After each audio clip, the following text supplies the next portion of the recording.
Aujourd'hui, on va faire un cours d'aqua stand-up. Donc c'est un cours qui est basé sur un entraînement sur une planche de stand-up paddle, donc une planche plus large et plus grande qu'une planche de surf. On va travailler sur l'instabilité, donc sur la proprioception. Et l'avantage en fait de ce concept-là qui est novateur, c'est qu'on travaille en piscine. Et déjà c'est un gage de qualité par rapport aux salles en fait, qui veulent mettre en place une nouvelle activité dans leur structure.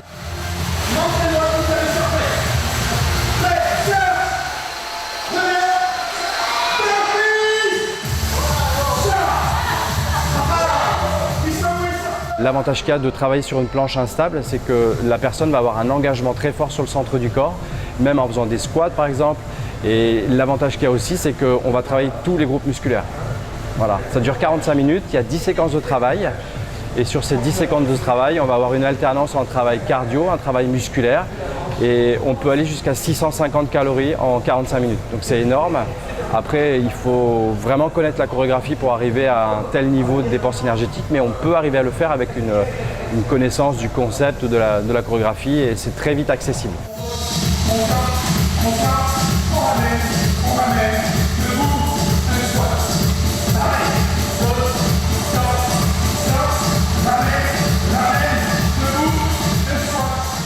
On fonctionne avec des planches qui sont gonflables.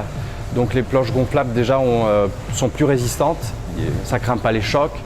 Quand on risque de tomber dessus, si jamais on tombe, et c'est très rare, on a la possibilité de tomber sur quelque chose qui est quand même amortissant en fait. Les sangles en fait permettent d'arrimer en fait, la planche d'un bout à l'autre et ça permet d'avoir déjà la possibilité de rester sur place et de quand même travailler sur l'instabilité latérale qui crée l'engagement musculaire dont j'ai parlé tout à l'heure.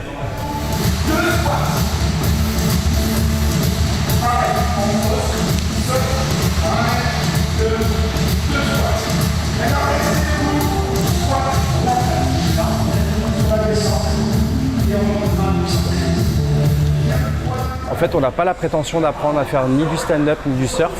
Par contre, ça peut être un outil d'entraînement pour les personnes qui sont férues de ces activités extérieures, et je sais qu'il y en a beaucoup sur le Pays Basque.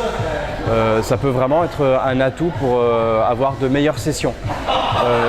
Nous, on gère des personnes comme ça qui sont plutôt nouvelles en fait, dans l'activité. Et en général, on a très peu de personnes qui sont addictes au surf. On en a quelques-unes qui reprennent le surf. Il y a beaucoup de femmes enceintes qui surfaient, qui faisaient du longboard et qui trouvent l'activité très intéressante parce qu'elle correspond tout à fait à ce qu'elles recherchent en termes de sensations. Maintenant, ce n'est pas vraiment la clientèle puisqu'on a beaucoup de personnes qui n'ont jamais mis les pieds sur une planche de stand-up, qui ont d'ailleurs même des fois de très mauvais équilibres et qui arrivent à tenir pendant ces 45 minutes sur les phases debout sans problème, quoi.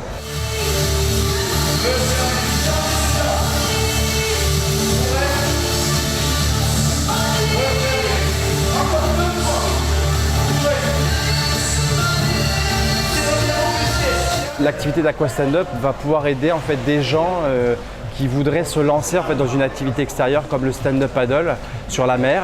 Parce que sur certaines phases de travail, on retrouve le roulis de planche, on retrouve cette instabilité et la notion en fait, qu'on va pouvoir retrouver à l'extérieur pour justement arriver à avoir une meilleure qualité gestuelle sur un environnement qui est très instable. La piscine, elle, c'est un environnement qui est stable, mais comme j'ai dit, sur certaines phases de travail, avec le voisin à côté qui crée des pressions, on a quand même des vagues qui sont créées et donc ça donne vraiment la sensation de ce qu'on pourrait ressentir à l'extérieur.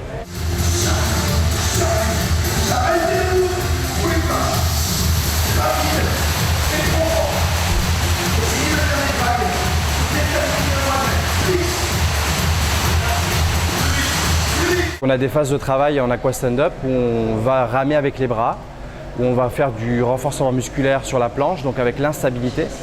Donc on ne se servira pas de la pagaie, mais par contre on a des phases de travail où on va aussi se servir de la pagaie et avoir un impact sur le centre du corps, sur les obliques, sur le transverse, aussi sur le travail sur le dos, sur la poitrine, parce qu'on a des phases où on a une rétrorame comme on appelle. Donc on utilise en fait la résistance de l'eau pour avoir un impact sur la poitrine et sur le dos.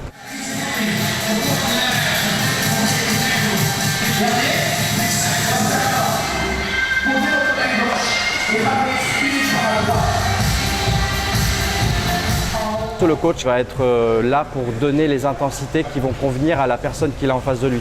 Et c'est tout l'intérêt d'être en petit groupe, c'est qu'on peut s'intéresser directement à la personne et avoir une interaction qualitative sur ce que la personne va pouvoir avoir comme objectif et ce que nous on va pouvoir lui proposer comme exercice pour arriver à atteindre ses objectifs. Donc ça peut être cool, ça peut être très intense, ça peut être entre les deux et tout le monde s'y trouve.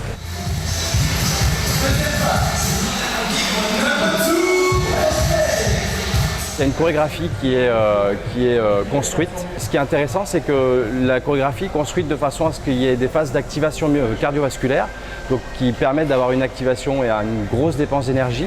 Et derrière, il permet aussi d'avoir un travail de renforcement musculaire ciblé sur les pecs, sur le dos, sur le centre du corps, sur les cuisses.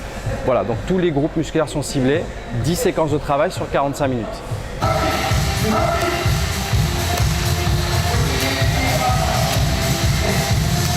Quand on a lancé l'activité, on a ciblé sur un échantillon de 250 personnes à peu près. Et on a essayé de faire en sorte que tous les âges soient représentés.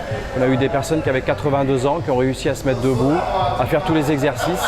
On a eu des gens qui avaient 35 ans, qui ont réussi à faire les exercices également. Donc l'idée, c'est que le coach arrive à adapter le niveau de la chorégraphie à la personne qu'il a en face de lui. Et comme c'est un cours en small group training, ça veut dire un groupe restreint, ça veut dire qu'on a la possibilité d'avoir une interaction directe sur chaque personne.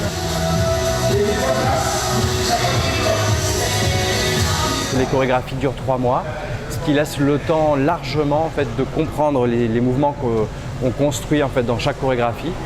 Et ça laisse le temps aussi en fait, de voir sa progression.